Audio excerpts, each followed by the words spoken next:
पहलगाम हमले के बाद बाकी जगह हाई अलर्ट जारी कर दिया गया है। पहलगाम आतंकी हमले के बाद मुंबई में हाई अलर्ट जारी कर दिया गया है। मुंबई इस वक्त हाई अलर्ट पर है। मुंबई देश की आर्थिक राजधानी है। विधानसभा और मंत्रालय की सुरक्षा बढ़ा दी गई है। मुंबई में जो प्रमुख जगह है, प्रमुख संस्थान है, वहां की सिक्योरिटी बढ़ा दी गई है। सेंसेक्स बिल्डिंग और एयरपोर्ट पर भी चौकसी बढ़ा दी गई है।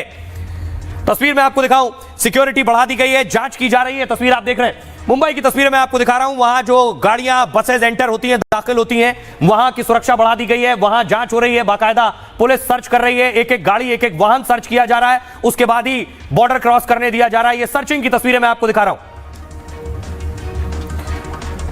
आइए आपको सुनवाता हूं, सुनिए जरा मुख्यमंत्री महाराष्ट्र के क्या कह रहे हैं। इस प्रकार से ये अटैक किया गया और नाम पूछकर मारना, ये अपने आप में बहुत ही गलत इस प्रकार का काम हुआ है। और एक प्रकार से जो जम्मू कश्मीर की विकास यात्रा है, उस विकास यात्रा को रोकने का प्रयास ये किया गया है। लेकिन हम बताना चाहते हैं, न जम्मू कश्मीर रुकेगा, न भारत रुकेगा। ऐसी शक्तियों को कुचलना ये भारत जानता है। अभी उन्होंने जो हमको लिस्ट भेजी है, उसमें जिनकी मृत्यु हुई है, उसमें 2 नाम महाराष्ट्र के हैं और कुछ जो जख्मी है उनमें भी महाराष्ट्र के नाम है। तो आपने सुना देवेंद्र फडणवीस को।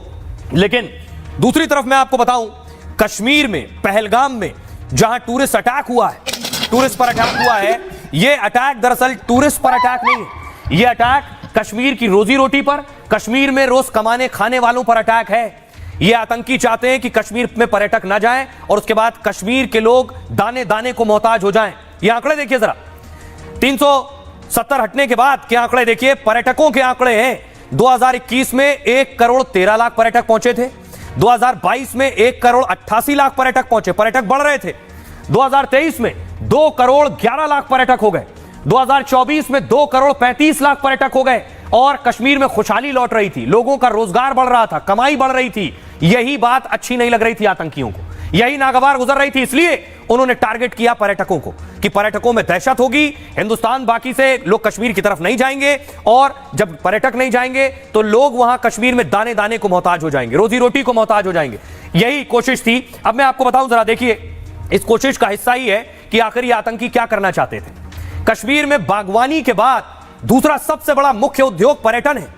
पर्यटन से हर साल 7,000 करोड़ से ज्यादा की कमाई होती है। इस कमाई में होटल, हाउस बोट, टैक्सी और वहां जो टट्टू चलते हैं, ये सब शामिल है।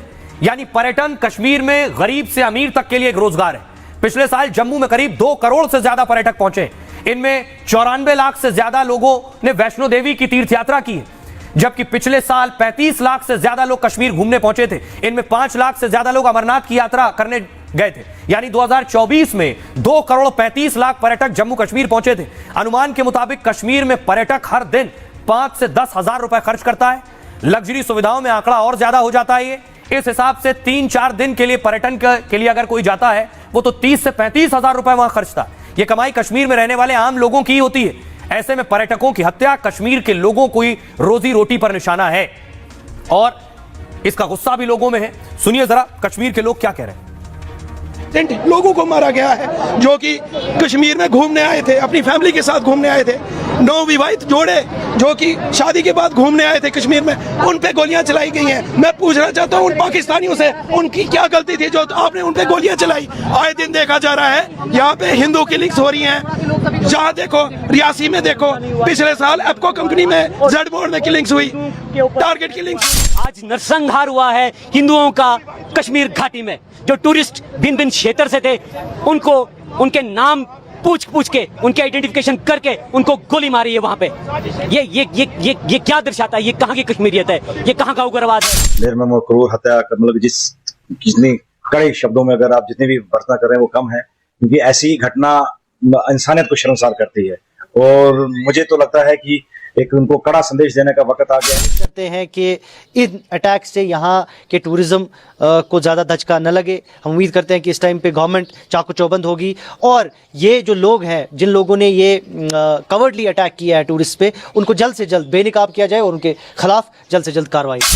आप वहाँ पे मौजूद थे उस टाइम? अच्छा, कितने टेररिस्ट हमने नहीं देखे, हमने खाली फायरिंग देखी है। अच्छा, फायरिंग देखी है। तो फिर आपने टूरिस्ट को उठा के जेएमसी पहलगाम हॉस्पिटल से जेएमसी पहुंचाया। अच्छा। तो लोकल लोगों ने भी वहाँ पे बहुत रेस्क्यू किया। लोगों की मदद से सब रेस्क्यू हो गया उधर, जब तक हमला उधर पहुंचा है, क्योंकि वो पहाड़ी इलाका है। पहली बार ऐसा वाक़ा वहाँ पे हुआ? नहीं, कभी नहीं हुआ है। अच्छा। पहली बार कभी नहीं हुआ। अच्छा। लोग अच्छी तरह घूमते हैं, रहते हैं, खाते हैं, पीते हैं, मौज करते हैं। कभी ऐसा नहीं हुआ। टूरिस्ट पे पहली बार ऐसा टूरिस्ट पर पहले बार ऐसा हुआ। अटैक हुआ है? अटैक हुआ।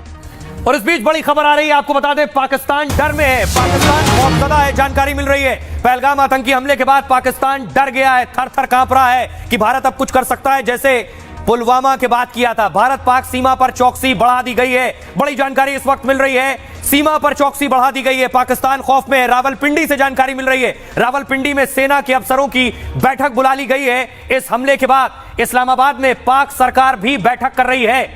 और हमारे साथ गुरसिमरन लगातार बने हुए। गुरसिमरन, जानकारी मिल रही है पाकिस्तान की रूह कांप रही है। देखिए, बिल्कुल सही कहा आपने, पाकिस्तान इस वक्त डर में है और यही कारण है कि रावलपिंडी का नूर खान जो एयरबेस है उसे अलर्ट पर डाल दिया गया है। तस्वीरें जो है हम साथ में ही दिखा रहे हैं कि लगातार पाकिस्तान की तरफ से पंजाब से सटे और जम्मू कश्मीर से सटे जो अंतर्राष्ट्रीय सीमा है और नियंत्रण रेखा, इसके पास फाइटर जेट्स भी लगातार देखे जा रहे हैं और इसके अलावा रेकी फ्लाइट्स भी लगातार पाकिस्तान यहां पर ऑपरेट कर रहा है। तो ये साफ दर्शाता